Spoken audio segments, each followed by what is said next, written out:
Sophia had never needed anyone.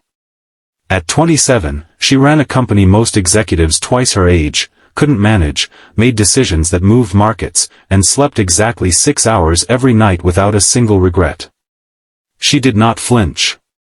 She did not ask for help, and she certainly did not accept charity. Not from her board, not from her investors, and not from the quiet, unremarkable security guard her father had just assigned to live with her. His name was Julian. He wore plain clothes. He said almost nothing. He was by every visible measure completely ordinary. Sophia was wrong. What would you do if the person you had written off turned out to be the only one who could save you? Nexus Technology Solutions had grown 38% in the past fiscal year alone. That number carved into the glass lobby wall in frosted letters was Sophia Harmon's personal declaration of war against every person who had ever doubted her. The company specialized in proprietary data security infrastructure, the kind governments quietly paid for, and competitors quietly stole. Sophia had built it from a $70,000 inheritance and a fury she had never fully explained to anyone. She wore charcoal blazers. She carried a black leather folio everywhere. Her employees did not stop to chat with her in the hallway. They moved aside and stared at their shoes until she passed. She was not cruel. She was simply a woman who had learned at some cost that warmth was a vector for betrayal. That lesson had come 6 years earlier in the form of a former business partner named Derek Hole. They had co-founded a smaller firm together in their early 20s. Derek with his charm and connections. Sophia with her code and her precision. For 2 years, she had trusted him completely. She had shown him every internal system, every vulnerability, every corner of her professional life. When he dissolved the partnership and walked directly to their largest competitor with everything she had built, Sophia did not cry. She did not confront him publicly. She simply closed the door to her apartment for a weekend. Came out on Monday morning with a new incorporation filing and a permanent policy. Trust no one with access to what matters. By the time she was 27, that policy had made her very successful and very alone, and she considered both outcomes entirely acceptable. Her father, Alexander Harmon, did not consider them acceptable. Alexander was 61 years old, a silver-haired man who had spent 30 years building his own real estate empire before semi-retiring and pouring a significant portion of his capital into Sophia's company. He was not a passive investor. He attended board meetings. He reviewed quarterly financials. And lately, he had been receiving information through channels he did not share with Sophia that certain people were paying very close attention to his daughter. Sophia's refusal to carry personal security had always annoyed him. Now it frightened him. He presented his case over dinner at his townhouse on a Tuesday evening in late October. The proposal was, by Sophia's estimation, completely unreasonable. An independent security contractor, not a corporate team, not a badge and building hire, but a single individual would be assigned to her. He would live in the secondary unit connected to her home. He would be present within reasonable distance at nearly all times. Sophia set down her fork. She explained in the measured tone she used for particularly incompetent board presentations that she had a security system, a verified building staff, and no history of credible threats that warranted this level of disruption to her life. She did not need a babysitter. She especially did not need one installed inside her home. Alexander slid a single printed page across the table. It documented 3 incidents in the past 45 days. A vehicle registered to a known industrial espionage firm parked outside her office building on 2 separate occasions. A phishing attempt targeting her personal email, not her corporate address, her personal one that had been caught by her system, but bore the signature of a highly sophisticated operation. And a name, Victor Crane, the current managing director of Ashford Capital, a rival firm that had lost 3 major government contracts to Nexus in the past year. Sophia read the page once. She folded it and slid it back. She still said no. Alexander had anticipated this. He did not argue further that evening, but 3 days later, Sophia arrived home from the office to find a man sitting in the small garden courtyard of her building, a child asleep against his shoulder, and a single duffel bag on the ground beside his boots. He looked up when she approached, dark eyes, completely still. His name was Julian Mercer. He was 34 years old, according to the brief profile her father's assistant had emailed her that afternoon. Former contractor, currently self-employed. Single father, 1 daughter, age 6. Sophia stared at him for a full 3 seconds without speaking. Then she looked at her father's assistant's email again and confirmed that yes, this was the man Alexander Harmon had hired to protect the CEO of a $40 million data security firm. She called her father immediately. He did not answer. He sent a single text message. "Give it 2 weeks, then we'll talk." Sophia understood in that moment that her father had structured this so that removing Julian would require a formal process, one that would alert the board, raise questions, and create exactly the kind of noise she had spent years avoiding. He had used her own company's governance against her. She stood in her courtyard with her phone in her hand, and the weight of the situation settling over her like concrete. "You have the secondary unit," she said to Julian. Her voice was even. "There are rules. You do not enter my primary space without permission. You do not speak to my colleagues or staff about anything you observe here. You do not interfere in my schedule." She paused, and whatever that is, she glanced briefly at the sleeping child. "It stays quiet." Julian looked at her for a moment. Then he nodded once. That was the entire first conversation. The next morning, Sophia encountered Julian in the shared garden at 6:43. He was already awake, standing near the far edge of the courtyard with a coffee cup, not looking at his phone, not doing anything in particular, just standing alert in a way that felt odd for that hour and for someone who had no apparent reason to be watchful. She acknowledged him with nothing more than a nod and walked to her car. She told herself she noticed nothing unusual about him. This was not quite true. Julian Mercer was not what Sophia's mental model of a security contractor looked like. The corporate security professionals she had worked with over the years were typically polished. They wore earpieces. They carried notepads. They used words like protocol and perimeter sweep. They performed their competence loudly because performance was how they justified their contracts. Julian did none of that. He wore dark gray trousers and plain long-sleeved shirts. He carried nothing visible when he spoke, which was rare. His sentences were short and specific. Stripped of any word that wasn't load-bearing, he did not feel silence. He seemed, in fact, completely comfortable with silence, which Sophia found simultaneously appropriate and slightly unnerving. On the 3rd day, she came home to find his daughter in the courtyard. Luna was 6 years old and small for her age, with dark curly hair and enormous brown eyes that tracked movement the way cautious animals do. She was sitting on the stone bench with a stuffed rabbit in her lap, its ears worn soft from handling, and she was drawing something in a small notebook when Sophia entered through the gate. Luna looked up and went absolutely still. Sophia stopped. They regarded each other for a moment. Sophia did not know what to do with children.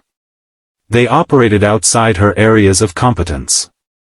She gave the girl a brief neutral nod, the same one she gave to junior analysts, and walked toward her door. "She doesn't bite," Julian's voice came from behind her. He had appeared from the secondary unit doorway without a sound. "She's just shy." "I didn't assume otherwise," Sophia said without turning around. She went inside and did not think about the girl's enormous, watchful eyes for the rest of the evening. Or so she told herself. The friction between Sophia and Julian was not explosive. It was quiet and persistent, like a low-grade electrical current. Sophia had rules. Julian followed them to the letter, which somehow made her more irritated, not less, because it gave her nothing to correct. She had expected pushback, petty violations, the kind of low-level territorial behavior she was accustomed to managing. Instead, she got a man who was simply present, who never explained himself, who watched everything. She caught him watching the street from the second-floor window of his unit one evening, not in an obvious way, not with anything visible in his hands, but with the particular quality of attention she recognized from certain former military consultants she had brought in for infrastructure risk assessment. The kind of watching that wasn't casual. She noted it and said nothing. On day 5, she came home to find that Julian had rearranged the potted plants along the courtyard entrance. It appeared at first glance to be a minor aesthetic change. On closer inspection, the new arrangement eliminated 2 blind spots she hadn't consciously registered. She stood in the doorway for a long moment, processing this. She did not ask him about it. She did not want to give him the satisfaction of knowing she had noticed. But she had noticed the household rhythms that developed over the first week were awkward, and Sophia had to admit relatively functional. Julian made no noise before 6 o'clock in the morning. She had not asked him to do this, but he seemed to understand her schedule from observation. Luna, for her part, had developed a habit of playing quietly in whatever space her father was in and going completely silent if Sophia appeared nearby. The child seemed to read adult moods with a sensitivity that suggested she had spent a great deal of time being careful around them. That observation lodged itself somewhere in Sophia's mind and stayed there. On the 8th day, she saw Julian and Luna in the courtyard after dinner. She had not intended to observe them. She was passing by a window and simply paused. Julian was sitting on the stone bench with Luna in his lap, reading to her from a picture book. His voice was too low to hear through the glass, but his entire posture had changed. The vigilance she associated with him during the day had not disappeared. She suspected it never fully did, but something in him had softened around the edges. He was patient with Luna's interruptions. He pointed at pictures. He made a face that made her laugh, and he smiled in a way that rearranged his features completely. Sophia stood at the window for approximately 8 seconds. Then she stepped back and returned to her laptop. She had a quarterly board presentation to prepare and 2 pending contract negotiations to finalize. She did not have time to think about the domestic life of a man she had not chosen to have in her home. She opened her spreadsheet and returned to her numbers. The numbers were safe. The numbers made sense. Julian Mercer did not make sense. And that was a problem she had not yet found a way to file correctly. The first time it happened, Sophia almost dismissed it. She was being driven to a meeting at a midtown hotel. Julian behind the wheel. Luna at school for the day when he made a sudden turn onto a side street without any instruction from her. Sophia looked up from her documents. "That's not the route," she said. "There's a vehicle that has followed us from the garage," he said. "Dark blue sedan, out-of-state plates. It has been maintaining exactly 4 car lengths for the past 11 blocks." Sophia looked in the rear-view mirror. She saw nothing useful. She was not trained to see what he was seeing. "You're certain?" "Yes." He took 3 more turns in a pattern she recognized as a surveillance detection route. She knew the term from a corporate espionage seminar she had attended 2 years ago. By the 4th turn, the sedan was gone. He pulled back onto the main avenue and delivered her to the hotel entrance exactly 4 minutes late. She sat in the car for a moment before getting out. "Have you done this before?" she asked. "Driven," he said. She looked at him. He was not being obtuse. His expression was completely neutral. She could not tell if it was deflection or simply his natural delivery. She got out of the car without pursuing it. Inside the meeting, her attention was divided for the first time in years. Over the following days, she began cataloging. She was a woman who organized information professionally, and Julian had become, whether she liked it or not, a data problem she needed to understand. She began noting the specifics. He identified a man photographing her building entrance from a parked car and reported it to her quietly without alarm, providing the vehicle make, partial plate, and estimated time the car had arrived on the block, information that when she checked against what her corporate security team could gather was more precise than anything they produced. He spotted a tampered lock on the service door of the building, not forced, but manipulated in a way that would have been invisible to anyone. Not specifically looking for it. He said nothing about it until he had already had it replaced. He read rooms at a company function. She allowed him to attend as peripheral security. She watched him process the space within 30 seconds of arrival, exits, sight lines, positions of unfamiliar faces. He had done it so naturally that no one else in the room had registered it happening. She registered it because she had been watching him specifically. His hands were scarred, not uniformly, not in the way of factory or kitchen work, but in the discrete, specific pattern that suggested long-term training with certain equipment. She had seen that pattern once before on a retired federal agent who had consulted for Nexus on penetration testing. She started asking questions. "Where were you before this?" she asked on a Wednesday evening, catching him in the kitchen with Luna. He was cutting an apple with the kind of automatic, unhurried precision that people develop after doing something the same way for a very long time. "Private contracting," he said. "Before that, a pause service branch." He handed Luna a piece of apple. "Does it matter for the job?" "I'm asking," she said.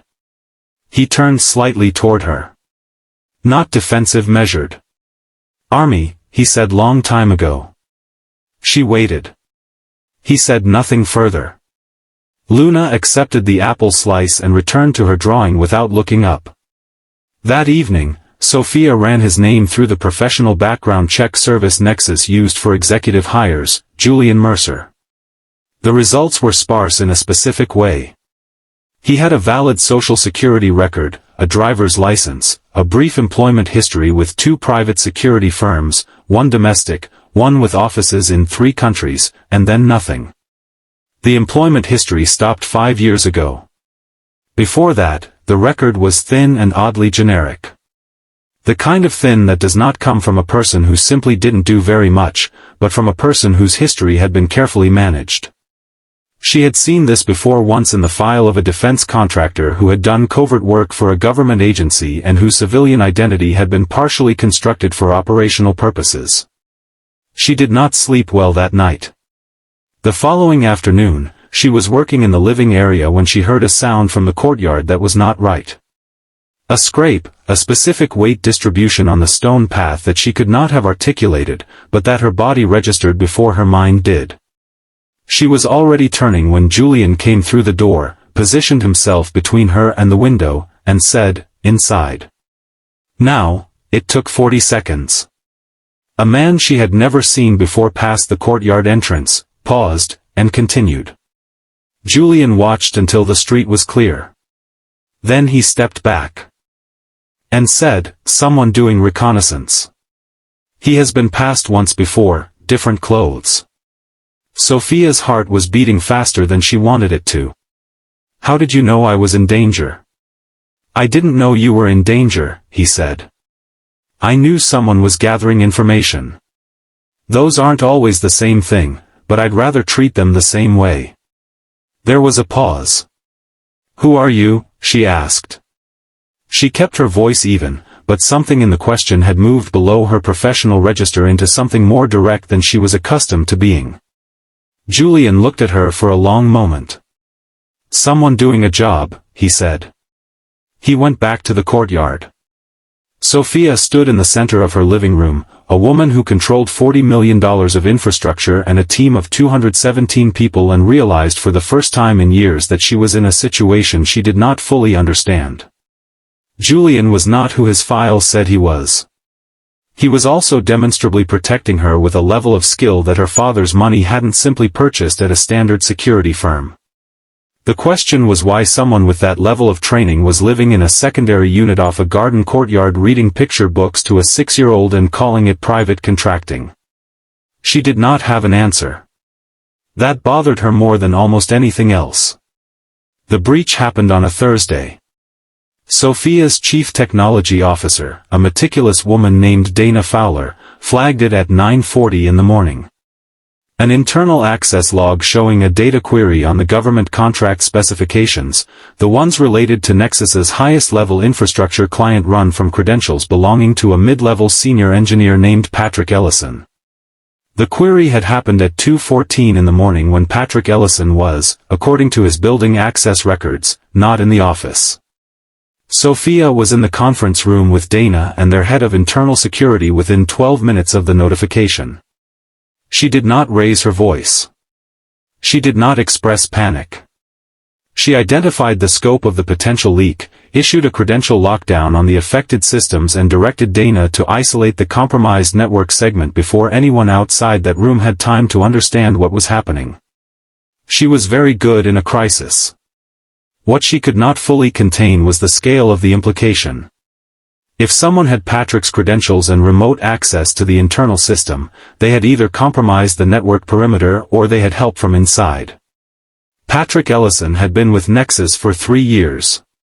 He had excellent reviews. He had also, Sophia now recalled, had lunch twice in the past month with a man she had seen in the lobby once and not thought about again. She pulled security footage.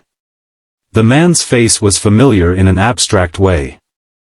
The kind of familiar that means you have seen someone in a context so unmemorable that you filed them away as background.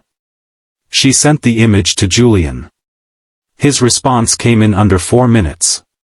The man's name was Raymond Taft, a former employee of Ashford Capital's intelligence division. He had left or appeared to have left the firm 8 months ago.